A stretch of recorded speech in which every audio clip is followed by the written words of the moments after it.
And now our attention is focused on it over the last 7 or 8 years. We also now see, relative to 20 years ago, an intensified, a renewed hostility and aggression toward new immigrants, but only those from south of the United States border, never from the north. The Minutemen never ever seem to camp out on the Canadian border, worried that sneaky Canadians will be coming across trying to take advantage of our superior health care system, because that would be crazy.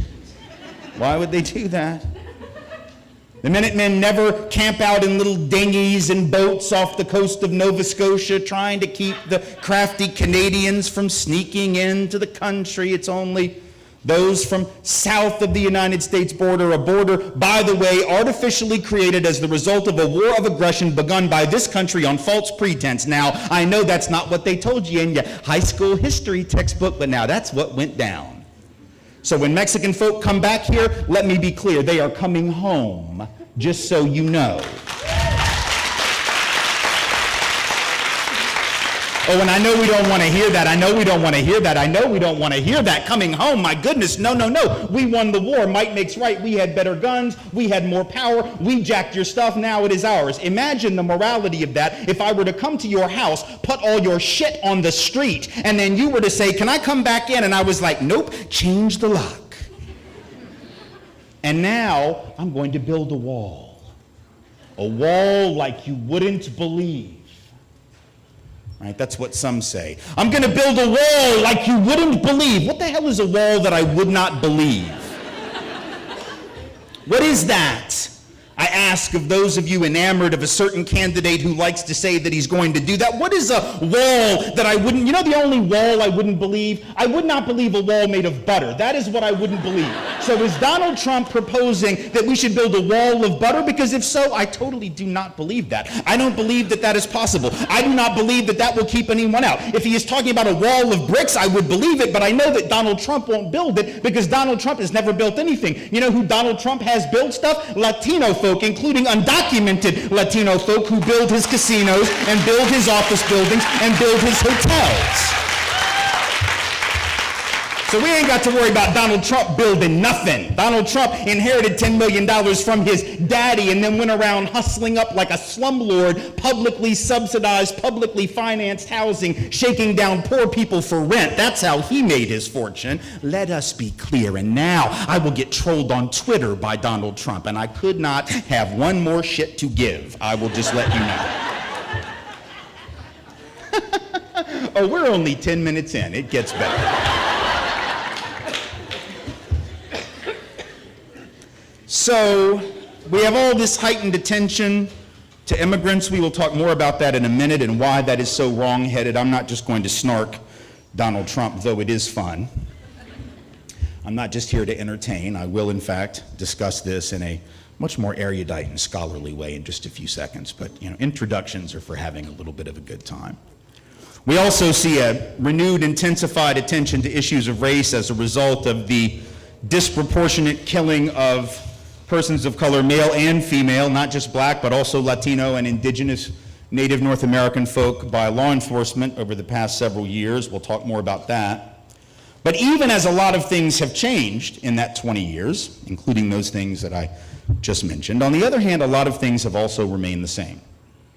And it's important that we're clear about that as well.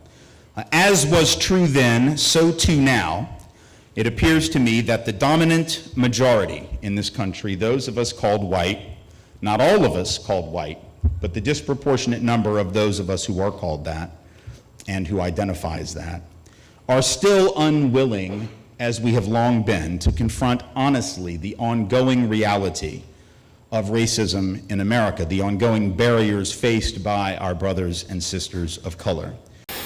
Hey, what's up, you all? Grand Rising, brothers and sisters. I'm hoping that you are doing super fine, super great from wherever you're watching me from. I'm your host and presenter, Generic Stories, and I'm hoping that you are doing great. Now, there's one thing that I want to address that I feel that made me happy hearing when Dr. Tim Wise tries to talk about. I know majority of you know Dr. Tim Wise. For those who don't know, Dr. Tim Wise is racist American educator who talks about the contemporary issues that are happening in the United States, including mass deportations, including the meritocratic lie towards black people and people of color generally. Our focus of today's video is the meritocratic lies that has always been offered towards black people and the entire community of people of color. This is what is happening. You are seeing Dr. Tim Wise talk about this issue in the presence of a white, majority of them a white audience. And he knows that this truth doesn't make them happy, and he says it outright, that I know that I'm not going to be making you happy by saying the truth, but at least he's going to be talking about the truth. There are key things that he talks about, and I just want to open up by saying that there's an illusion of meritocracy and its historical foundation, right? Because the American itself will tell you that, oh, racism ended long time ago. But when you look at things that are happening on the ground, they're totally different things, right? Dr. Tim Wise, a prominent anti-racist educator and author, rigorously critiques the concept of meritocracy, particularly as it relates to black Americans and other communities of color. The foundational idea that meritocracy holds that success is societal is primarily determined by talent, effort, or ability. However, Dr. Tim Wise argues that this narrative ignores the historical and ongoing realities of systemic racism, which structurally disadvantages black people since the inception of the United States. From slavery and segregation to redlining and mass incarceration, black Americans have been systematically denied access to the very resources. Let's talk about education. Let's talk about employment and capital that are supposedly the prerequisites for success in a meritocratic society. How can you talk about meritocracy, right? That America is great for everybody when you are disproportionately not letting people have what is basic like education. Black people that are qualified to do jobs that are not being given justice because they are black. You understand the concept of what I'm talking about. And so Dr. Tim Wise tries to deconstruct all these by giving you his view of how he thinks this should work. I want to start this video. I'm your host and presenter, Generic Stories.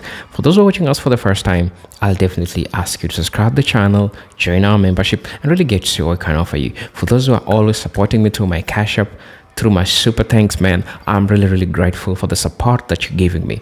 For those who are always coming back watching the videos, for those who are logging in for the first time, man, thank you so much for the support. Give it a like and let's learn. I mean, I'm also learning, you're also learning. What do you have to lose? You are not losing anything, we are all gaining. So let's watch the video. I'll be back with my thoughts at the end of it all. Until then, let's watch the video. And just as was true then, so too now, we do not seem to be any more committed to equity and true democracy than was the case in the mid-1990s. The vast majority of those called white seem to continue to insist, as we have for decades, literally for generations, that people of color have fully equal opportunity in America in employment, education, housing, and even treatment within the criminal justice system, so that if they find themselves behind, it must be their fault.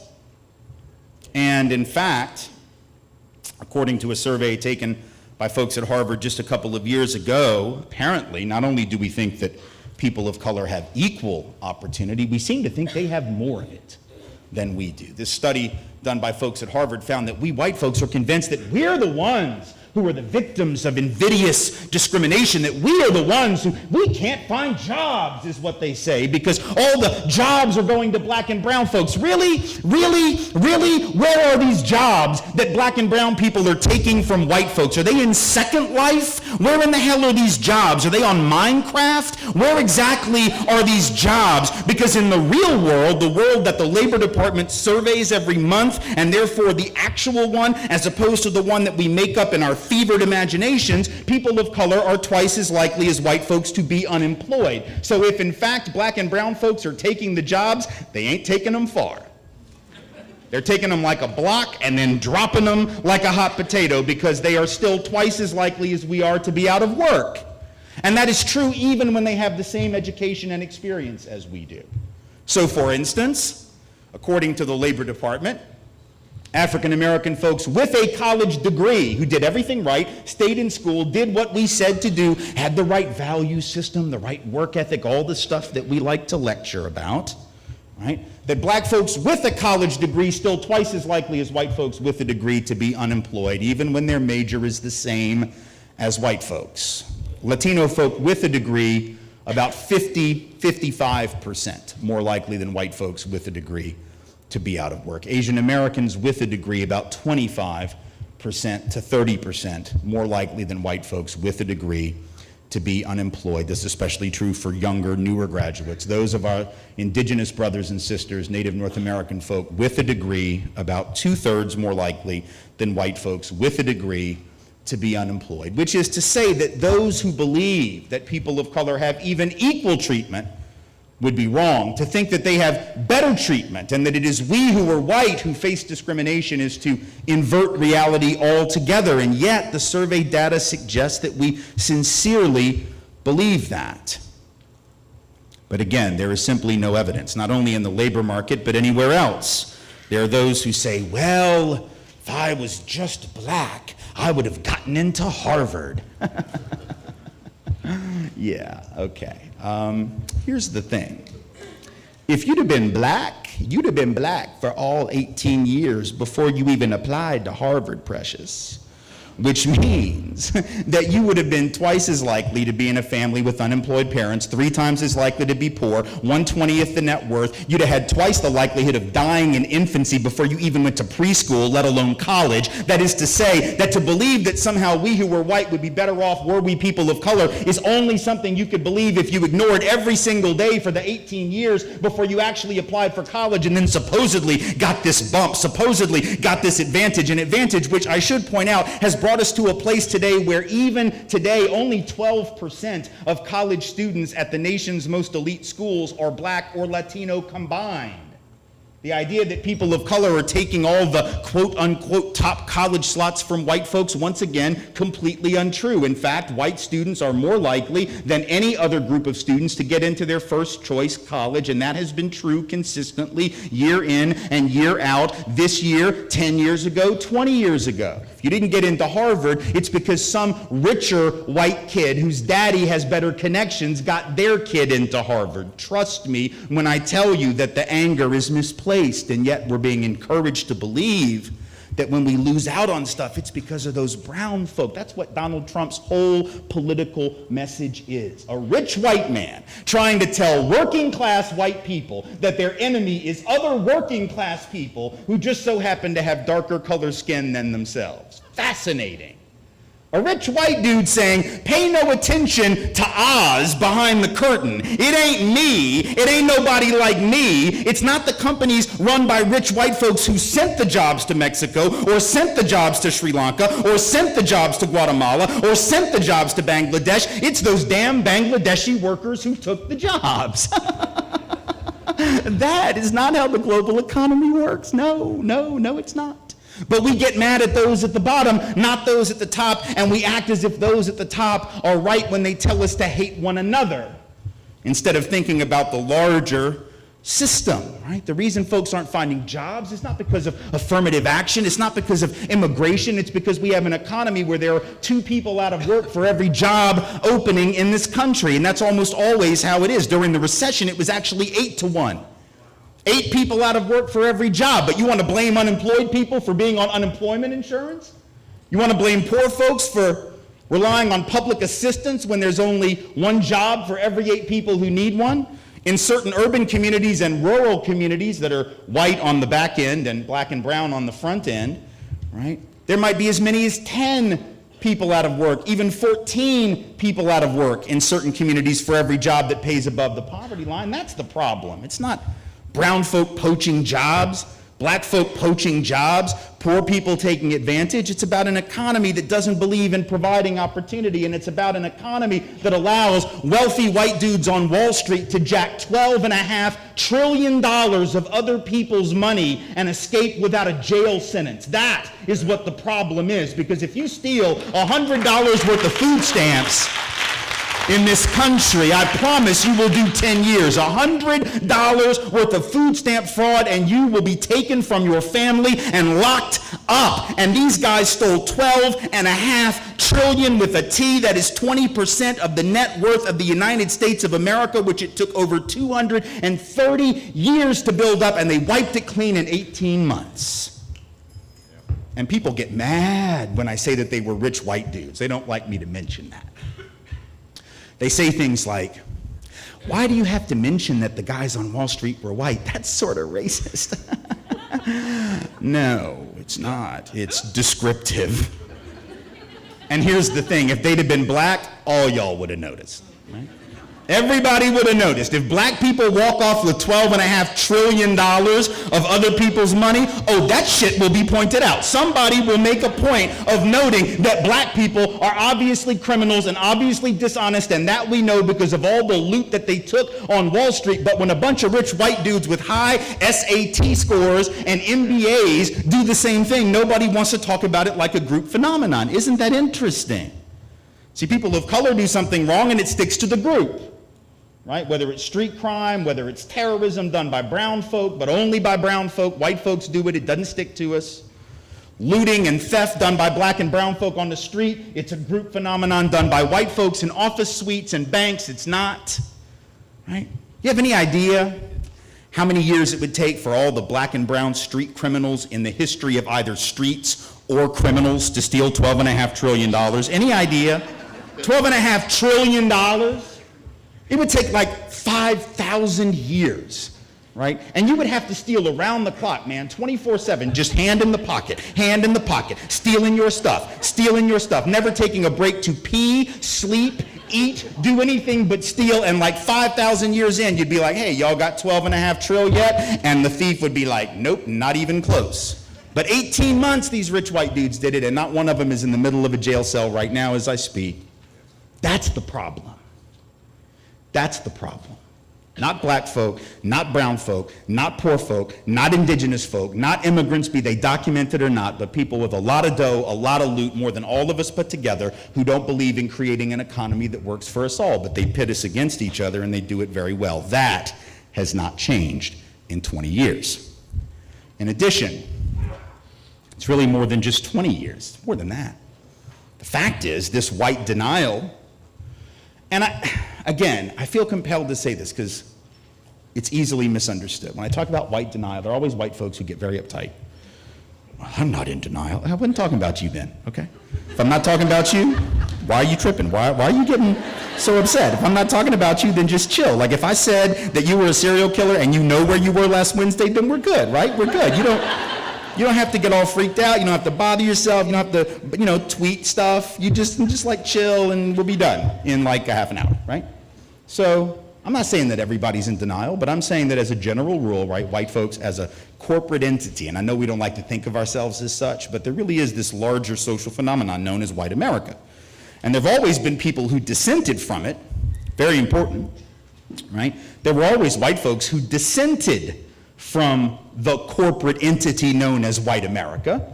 There were white folks who stood up against indigenous Native North American genocide and the expulsion of Native peoples from their land. They were the distinct minority, but it's worth noting that they existed. That doesn't mean that white America in general wasn't down with Indian removal, though, because they were. There were white folks who were mightily opposed to the enslavement of African peoples, and we want to point that out and make clear that there were white folks who dissented from that system. But now that doesn't change the fact, does it, that white America in a general sense didn't do much to fight for a very long time the system of enslavement. Plenty of white folks didn't own businesses in Jim Crow segregation, but very few white folks stood up against those who did. That's the point, right? We can make some general assertions about whiteness as a social thing, even though we're not judging white people as individuals. It's not about white people. Sometimes people get tripped up on that and he hates white people. Let me be clear. I love me some white people. Love white people. I mean, really, my wife is white. Love her. Love her. Our daughters, 14 and 12, love them. White girls. which is what happens when white people make babies. You get these white children, and then I love them, and then my mom, oh my God, nice white lady, love her.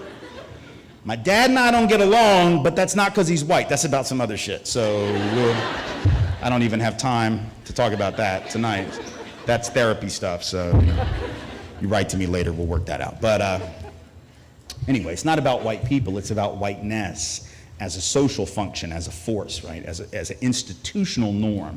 That's what I'm talking about. And if you look at that over time, you find that this white denial has been an ever-present thing. Like, not just now and not just 20 years ago. Go back even to the early 60s, man. We're talking like before the Civil Rights Act was even passed, right? Civil Rights Act gets passed in 64 that makes discrimination in public accommodations and employment and those kinds of things illegal. So before that, you could get away with a lot of discrimination. It wasn't even against the law, really.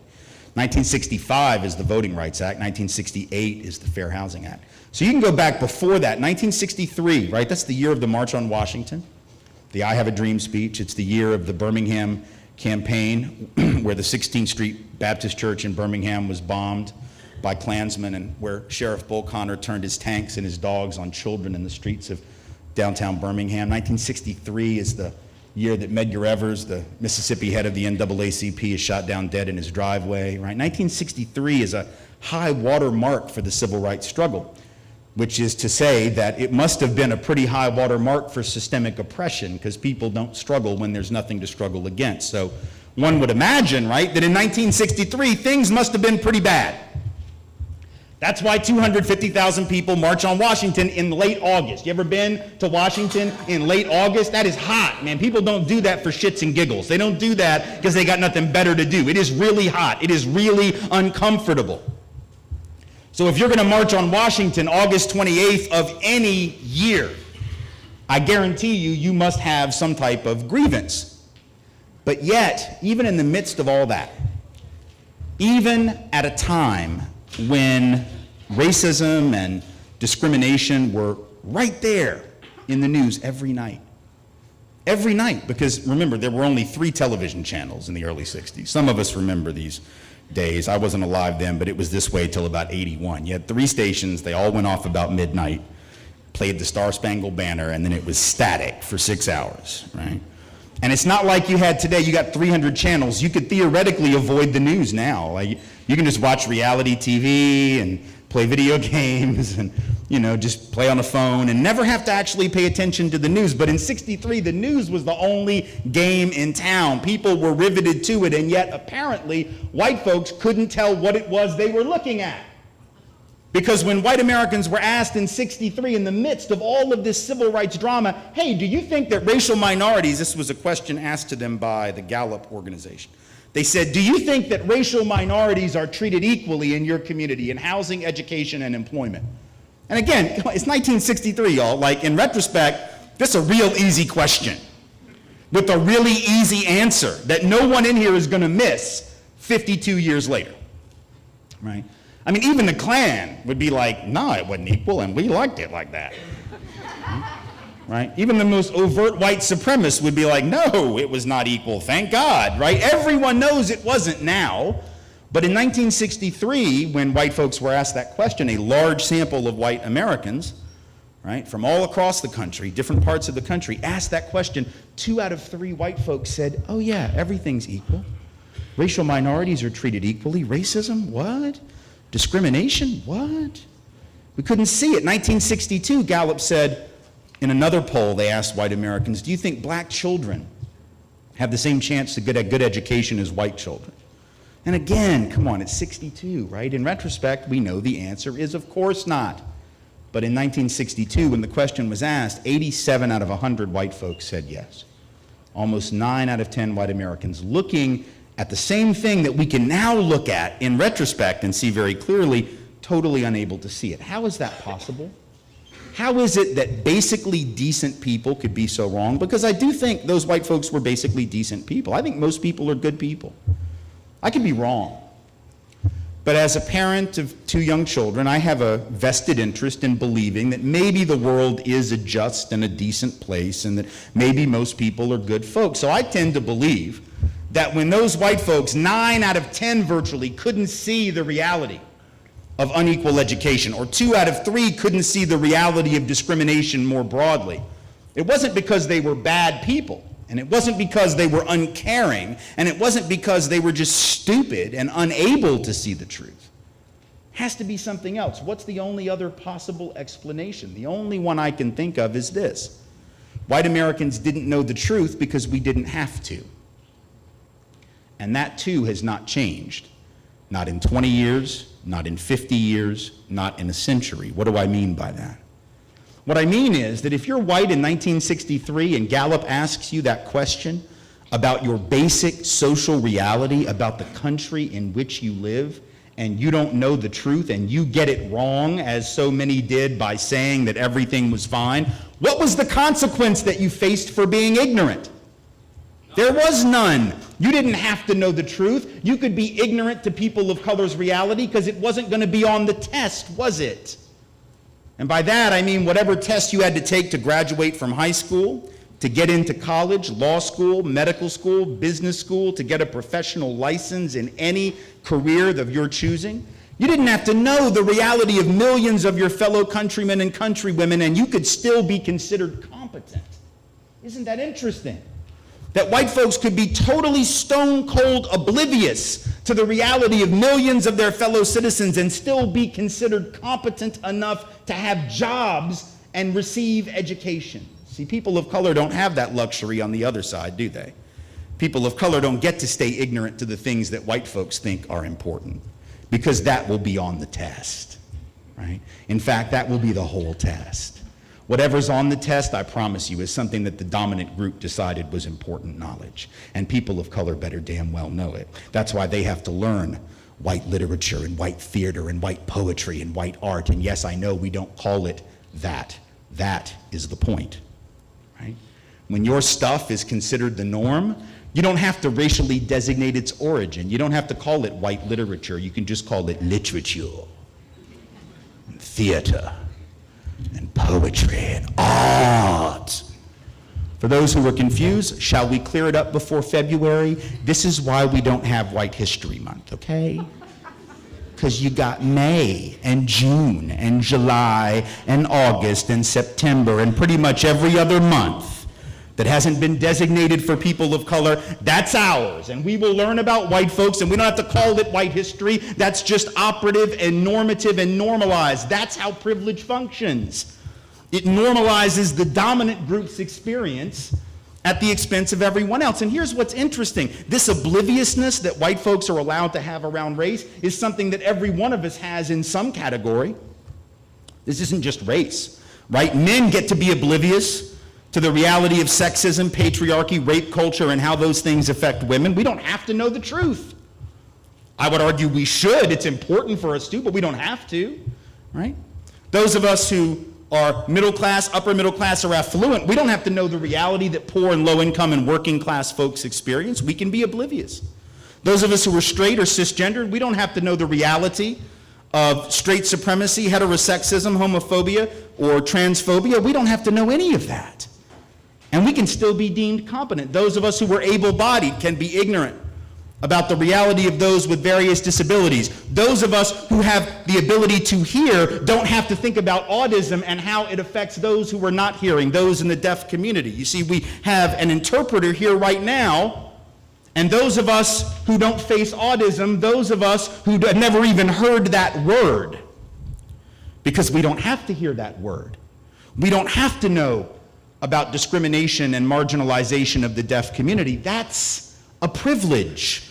It doesn't make you a bad person that you don't think about it, right? I mean, it doesn't mean that if you're a hearing person that you're a bad person for not thinking about autism, but it does mean you got a leg up, doesn't it? It means that you have an advantage. It means that you have the privilege, the luxury of being stone cold ignorant to someone else's reality. And the danger when you're oblivious is that when you don't have to know something, the odds are you won't understand it. And then when you're trying to build community with the people who do have to understand it, just as a function of daily life, it's really hard to do, isn't it? Right? It's really hard to do. And then unfortunately, those of us who get to be oblivious still act like we know more than the people who don't have that luxury. So like, here's the deal. Like, I'm oblivious to calculus. You know why? Because I didn't take it. You know why? Because they didn't make me. And if they weren't going to make me take calculus, I sure as hell was not going to take calculus. No offense to math folks in the room who love or teach calculus. I'm glad y'all are doing it. Somebody has to. It just wasn't going to be me. That's all I'm saying. So I didn't take it. As a result, I wouldn't know how to do it. So if I were to stand up here and start doing it like on a chalkboard or something, or on a screen, on an overhead projector, y'all would all be like, wait a minute, didn't he just tell us he doesn't know how to do, he didn't even take the class. Exactly. But see, that's how identity works in America, isn't it? Those of us who are white like to tell people of color that we know their reality better than they know their reality, and we didn't take the class. See? Men like to tell women that we know their reality better than they know their reality, and we didn't take the class. Those of us who are straight or cisgendered like to tell folks who are LGBT that we know their truth better than they know their truth, and we did not take the class. Do you see what this is? This is the blue pill from the Matrix, is what this is. You ever seen that film, right? You see there's that scene early on, right, where Lawrence Fishburne's character Morpheus offers Keanu Reeves' character Neo 2 pills, one is blue, one is red, and he says something along the lines of the following. I'm paraphrasing, but this is pretty close. He says, you can take the blue pill if you prefer, and the story ends. And you can remain oblivious just like everybody else. You don't have to know the truth. No one wants to know it. They'd rather die than know it. So if you want to be like them, you don't want to see what's really going on, take the blue pill and we're done. Or he says you can take the red pill and I can take you down the rabbit hole and I can show you how deep it goes and you can have enlightenment and you can see what's really happening in this society. And so Neo takes the red pill and all of a sudden, right, he starts to see all the stuff that was always there, always happening, but which he didn't have to notice. That is almost a perfect metaphor for privilege and identity in this country. Because when you're a member of a dominant group, you get to take the blue pill as a matter of daily routine and not even know you're taking it, right? You get to walk around with a blue pill IV drip and you don't even know it's attached to your arm, right? So white folks are like, dooby-dooby-dooby-doo. Black and brown folks are like, you don't see this racism? And we're like, no, I think I got this IV. I don't know what this is. I don't see anything. Women are like, don't you see this? And dudes are like, no, blue pill. And I know that men and blue pill means like some different shit. Since the Matrix, that's taken on like a whole different meaning. I realize that. You can thank Pfizer for the fact that you get that joke. That's the power of pharmaceutical marketing, so, right? So I realize that, but I'm not talking about that blue pill. I'm talking about the Matrix, right? So you get the, and here's the thing, every one of us in here takes the blue pill on something, guarantee it, right? So it's not just white people, it's not just white men, it's not just straight white men. Everybody in this room has got at least one area, I guarantee, where you are the dominant group.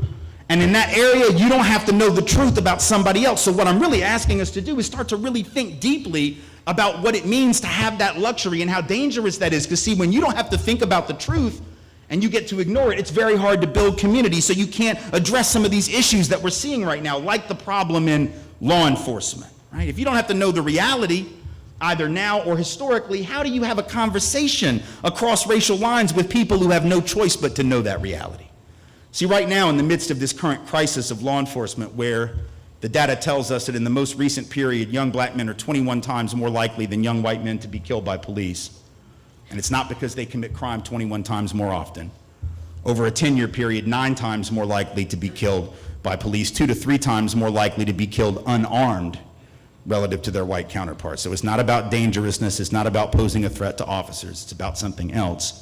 But it's very hard to have that conversation across racial lines because people of color, even if they don't know those exact numbers, they know the context and the history behind those numbers. And a lot of times those of us who are white, we don't. So we don't understand how black and brown folks see cops so differently than we do. We don't understand that. We get real uptight about it because we've experienced, by and large, law enforcement one way, and people of color really have experienced it a different way. That's not hyperbole, that's not exaggeration, that's history, but we might not know that history, right? So if we don't know that history, and then black folks stand up and insist that Black Lives Matter, then folks are like, no, all lives matter. No. Yes, precious, we know. The point is, all the rest of our lives already were presumed to matter, particularly if we were white, so we don't have to proclaim it. You see, you have to proclaim that which is usually ignored. White folks' lives have been valued in this country since the jump, you see. Black and brown folk, not so much. That's why we have to say it. But then law enforcement folks say, Black Lives Matter, that's a police assassination group. They're going to go out and kill police. Police are increasingly being subjected to violence. Actually, again, facts matter. Your hyperbole, your opinion means nothing in the face of actual evidence. The truth is that we are right now on a particular course to have a year which will show the lowest number of law enforcement deaths on duty in the last 25 years. That is the truth. So no, Black Lives Matter is not out killing cops. No one affiliated with that movement has killed any law enforcement officer. And even of the 36 or so, 35, whatever the number is, law enforcement officials who have died on duty, 5, 6, 7 of them weren't killed at all. They died in traffic accidents. One of them had a heart attack at the gym. Right? One of them was detailing his motorcycle and dropped dead of a heart attack. I mean, it's a horrible tragedy. But unless Black Lives Matter is putting extra cholesterol in the donuts, I don't think you can actually blame them for that. Just saying, like you can't blame that on an activist organization. So let's stop lying, because the number of young black and brown folks killed by law enforcement, unarmed, is at a 40-year high. The number of law enforcement killed by black and brown folks is at a quarter-century low. Those facts do matter, and they explain the differential way in which some people see law enforcement and others do. But white folks don't have to know that history. We don't have to think about that. We act as if police are the nice, friendly people that come get your cat out of the tree and drive you around in a ride-along to show you how exciting it is to be an officer. That's not the black and brown experience. Historically, law enforcement were the folks who caught runaway slaves. They were the folks who enforced the black codes after enslavement. They were the folks who participated directly in the lynching of thousands of black and brown bodies. They were the folks who participated actively in pogroms, race riots against black communities in places like East St. Louis, Illinois, Tulsa, Oklahoma, and elsewhere all around this country from coast to coast. They were the ones who pulled civil rights demonstrators off of stools. They were all in uniform. They all had badges. They all had guns. They all had the power of the state. They were law enforcement. So to ask black and brown folks to act like that history doesn't matter or they should ignore it, everyone knows that not all officers are implicated in that, but let me ask you, how many officers during all of those things I just mentioned actually stood up against the people who were doing it? You can count them on a couple of hands. So if you have a culture within law enforcement that doesn't speak up against the brutality of some, then that is to suggest it isn't a handful of bad apples. It is a rotten orchard from which some decent officers emerge. But until they are willing to turn in their brothers and sisters in blue, until they are willing to rat them out and end their careers as professional law enforcement officers, then no one should mouth the words, "not all police."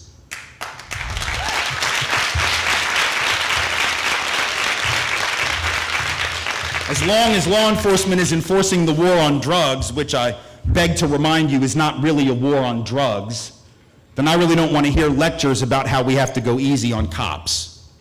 I worked 15 months in public housing in New Orleans as a community organizer, and I saw fewer drugs in those 15 months. Poorest communities in the city of New Orleans, some of the poorest in the United States, I saw fewer drugs being used or dealt in those communities in 15 months than I saw on a typical Saturday in my dorm room at Tulane University. But I also knew that I wasn't going to get arrested and I wasn't going to jail, right? So the war on drugs has nothing to do, but as long as law enforcement keeps enforcing it, right? As long as law enforcement keeps playing that game, then they're implicated in it. That's why black and brown folks have a hard time trusting law enforcement. See, we have to rebuild trust on the basis of facts and history and an understanding, but when people get to be oblivious, and even those good cops out there, and there are lots of them, but those good cops out there that don't know that history, right? They find themselves unable to change it. They find themselves unable to push back against it because they don't even realize it, right? So caught up in that idea that they're good people and they're just a handful of bad ones. But if you don't understand this long history of oppression, the way that law enforcement has been the cutting edge of that, and you're a good, conscientious officer, you're going to end up coming up against a culture that you can't defeat because you don't even know what you're up against. That's why a lot of times good officers end up leaving, right? because they can't make the kind of changes that they want to make. There's this one young guy, looks like he's about 12. I guess he's probably in his late 20s, early 30s, in Baltimore. I can't remember his name, but he's all over YouTube. He's been doing a lot of media lately. This young white dude who was run out of the Baltimore Police Department for speaking up against the brutality and the corruption of his colleagues. And he got run out. His career has been ended for trying to do the right thing. Because when you cross that thin blue line and you call out folks for doing illegal activity and framing people and brutalizing people in the name of crime control, then they end your career. See, that's a good cop right there. But he's not now because he's not a cop. He's a good man, I suppose, but he can't be a cop anymore because he's not allowed to be in a culture that says you have to keep your mouth shut and whatever a cop says goes. See, that's what we do in police states. That's the kind of stuff they do in other countries that we condemn them for. And then we turn around and we do it and we act like nothing is wrong with it. But if you don't know the history, it's very difficult to get your head around that, let alone to change it. Same thing with immigration. If we don't understand, see, we have all this debate about immigration, and the biggest thing getting in the way of an honest conversation or a productive immigration policy is the mythology of this country that so many folks have bought into, especially white folks, but not only white folks, and not all white folks, but again, mostly so, white folks who will say things like, well, I don't mind immigrants coming, I just want them to come the right way like my family did. Really? Okay. Let's talk about that then. The right way, like what does that mean? People say, well, my great-great-grandfather came legally. Why can't they come legally? Hello guys, welcome back to the channel. Well. One of the key things that Dr. Tim Wise talks about is systemic barriers undermining equal opportunities. Dr. Tim Wise points out that meritocratic ideal is undermined by deep-rooted institutional barriers that inhibit Black upward mobility. First, for instance, schools in predominantly Black neighborhoods often receive less fundings, have fewer experienced teachers, and lack of essential resources compared to those in wealthier, predominantly white areas. The inequities limit academic and social development from early age. In the workforce, Black professionals face implicit bias in hiring, promotion, and salary negotiations. As Wise emphasizes, one cannot speak of fair playing field when access to opportunity is racially stratified from the beginning. And then they go ahead and tell you that, you just need to work hard. America is a meritocratic country. Everyone can get it big. Of course, they can. But do you get to have a look of systemic barriers? Do you get to have a look of systemic things that are affecting the United States? I mean, come on, let's talk about this. So this is a point that Dr. Tim Wise tries to intersect the two. When a person comes and says that America is great, but is it great for everyone? Is it great for Black people? Because we are not talking about the systemic structures. We're not talking about the structures that are put to inhibit the growth of a given community. Asian Americans, Latinos, Black people, So all these factors are things that I feel like they forms the fabric of this argument that Dr. Tim Wise is trying to share with his audience. The third thing that he talks about is white advantage and an earned privilege. A core component of Wise's argument is the recognition of white privilege, not in terms of wealth or ease for every white individual, but in the structural advantage conferred upon whiteness itself. White people are statistically more likely to benefit from intergenerational wealth, attend well-funded schools, and move through institutions without the burden of racial suspicion or discrimination. These accumulated advantages are not earned through individual merit, but are inherited through a racialized system that favors whiteness. Thus, even when white individuals succeed through hard work, their path is often less obstructed than that of their Black counterparts. How many times have we heard that Black people need to work as 3 times as harder as white folks for them to even share spaces that they are having? For the longest time, we've been having this. And in as much as they are working so hard, and this is the point, anytime you see a Black person somewhere on a higher space. Man, just know these gentlemen had to work so much hard, right? And we're living in a life where we need to prove ourselves. Black people are being pushed to always prove themselves. Because remember, there's these assumed bias. And what is the assumed bias? The assumed bias is that anytime you try to put a black person on a business, they won't get it done. They won't get it done. So we are living in a moment where we want to always prove. We want to always prove to folks that we can do things, right? You get to understand this, that we can do things. And so it forces black people to work as harder as they can. I'm also going to be talking about the psychological toll on black individuals. Wise also underscores the psychological and emotional damage inflicted upon black individuals who are constantly told that they live in a meritocracy, while simultaneously experiencing rejection and exclusion. This dissonance fosters internalized doubts and a sense of inadequacy. As many begin to question their own value despite working harder than their peers, when society claims that everyone can make it if they try, and yet black success remains an exemption rather than the rule, the message subtly becomes, if you didn't make it, it's your fault.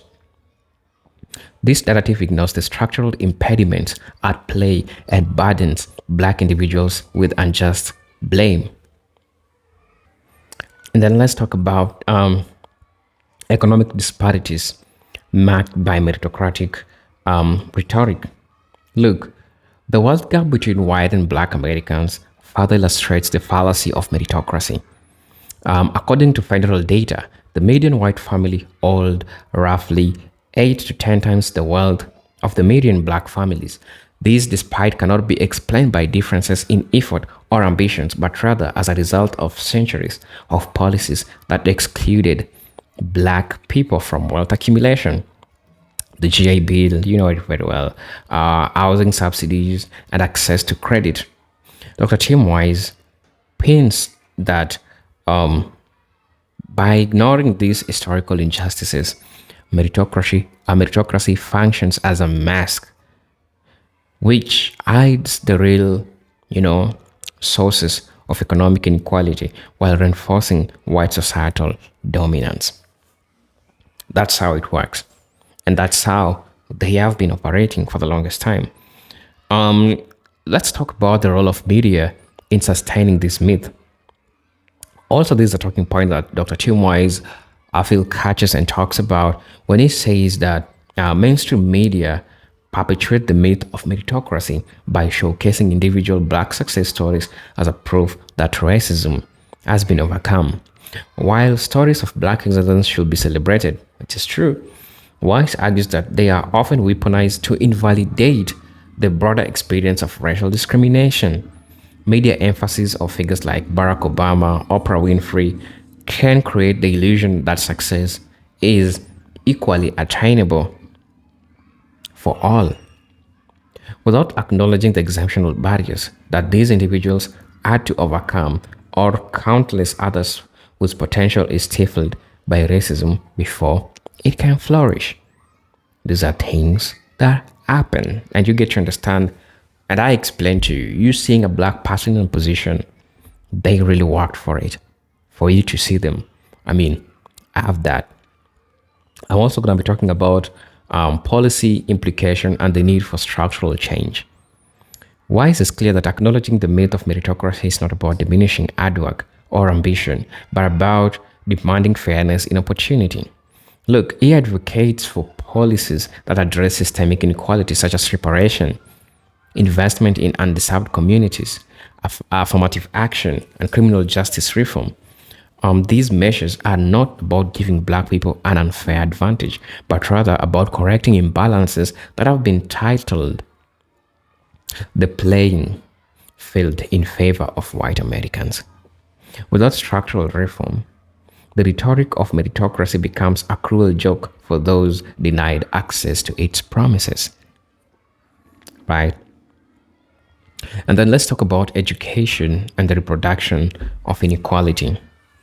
The education system, which is often touted as the great equalizer, is another area where white sees the meritocratic narrative unravel, because schools are largely funded by local property taxes. Community of color, particularly black communities, are systematically under-resourced. Right? This funding gap results in overcrowded classroom, outdated materials, and limited extracurricular programs. In such conditions, it is disingenuous to claim that all students have equal shot at success. Weiss asserts that until these disparities are addressed, education will continue to produce rather than eliminate racial inequality. Remember talking about resistance to racial equity as a defense of privilege. Weiss also examines the backlash that occurs when policies aimed at racial equity are introduced. Whether it's affirmative action or efforts to diversify leadership in institutions, these initiatives are often met with claims that they undermine meritocracy. While very in reality, what is being challenged is not fairness, but historical norms of white dominance. When people are finally given access to spaces they were long denied, it reveals how deeply meritocracy has been used to justify inequality. The resistance to racial equity measures does expose an entrenched fear of losing an earned racial privilege. Right? So let me know what you think about this in the comment section. I'm your presenter and host, Teaching Stories. Until then, I'm hoping to see you on my next video. But until then, peace, love, and harmony. So